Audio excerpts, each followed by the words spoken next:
A questão da Palestina. Eduard Said. A Palestina e os palestinos.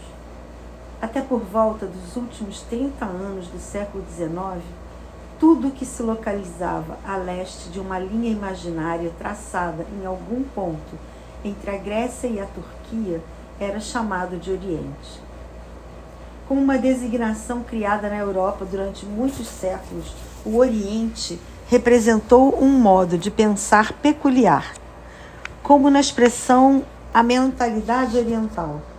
Além de um conjunto de características culturais, políticas e até raciais específicas, em conceitos como o déspota oriental, a sensualidade, o esplendor, a inescrutabilidade orientais. Essencialmente, o Oriente representava uma espécie de generalização indiscriminada para a Europa, associada não só à diferença e à diversidade, mas também às vastidões, às massas indistintas e sua maioria de pessoas de cor, bem como ao romance, ao exotismo e ao mistério das maravilhas do Oriente.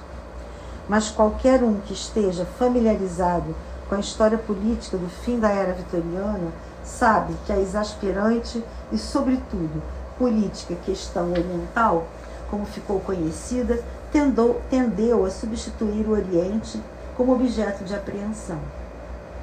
Em 1918, estimava-se que as potências europeias controlavam a ocupação colonial de cerca de 85% do mundo, sendo que uma grande parcela pertencia às regiões antes conhecidas simplesmente como orientais.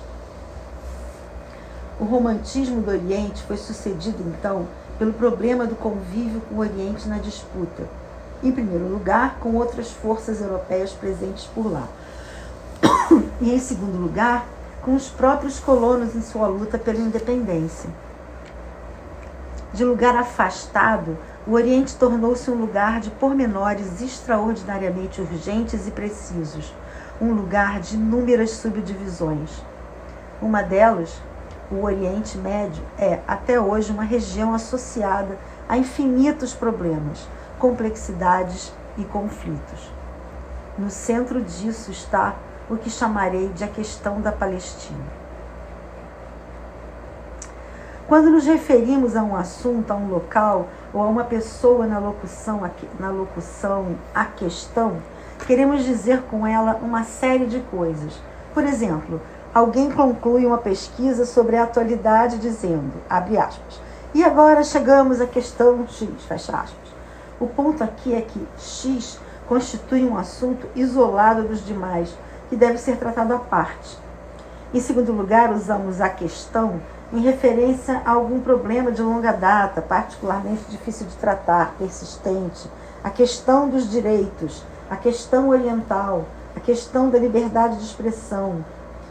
Em terceiro lugar, e mais raramente, podemos empregar a locução a questão para sugerir que o status daquilo a que ela se refere na frase é incerto, questionável, instável. A questão da existência do monstro do Lago Ness, por exemplo. O uso de a questão em associação com a Palestina implica todos esses três significados. Assim como o Oriente, do qual faz parte, a Palestina existe em um mundo diferente daquele que é habitual no Atlântico. De certo modo, a Palestina também representa tudo aquilo em que se resume o problema internacional mais espinhoso do pós-guerra, a luta pela, para e na Palestina, que tem consumido as energias de mais pessoas do que em qualquer outra época. Por fim, e esta é a principal razão desse livro, a Palestina é em si um conceito muito debatido e até contestado. Sua mera menção constitui, para os palestinos e seus partidários, um ato de afirmação política importante e positiva e, para os inimigos dos palestinos, um ato igualmente afirmativo, mas de uma rejeição bem mais negativa e ameaçadora.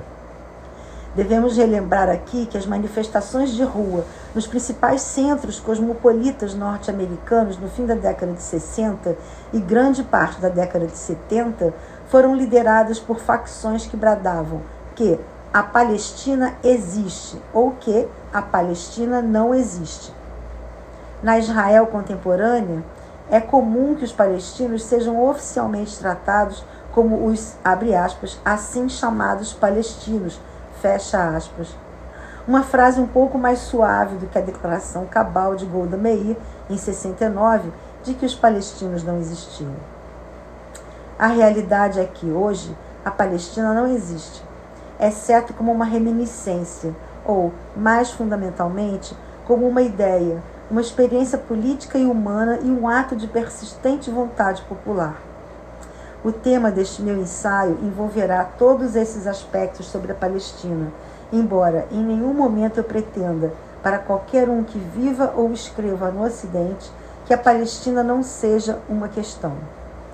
No entanto, essa própria admissão já configura um aventurar-se em um campo relativamente pouco familiar. Para muitas pessoas que acompanham as notícias pelos jornais, pela TV e pelo rádio, que parecem ter mais do que um parco conhecimento político e que apregoam opiniões versadas sobre controvérsias internacionais, o Oriente Médio é essencialmente o conflito, disputa, problema, luta, etc., árabe-israelense, e não muito mais do que isso.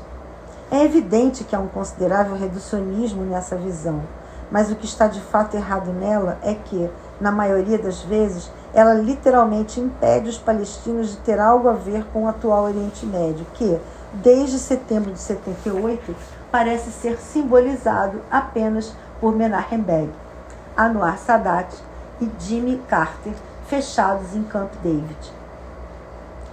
Parte expressiva da literatura sobre o Oriente Médio, pelo menos até 68, deixa a impressão de que a essência do que acontece no lá é uma série de guerras intermináveis entre um grupo de países árabes e Israel.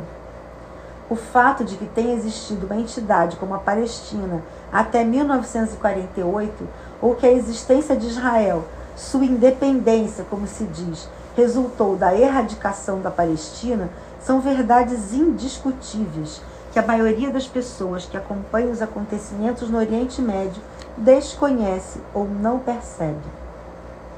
O mais relevante é a contínua negação ou ignorância da existência no cotidiano de cerca de 4 milhões de árabes muçulmanos e cristãos que são conhecidos entre si e pelos outros como palestinos. Eles constituem a questão da Palestina e, se não há nenhum país assim chamado, não é porque não há palestinos. Eles existem, sim, e este ensaio é uma tentativa de apresentar sua realidade ao leitor.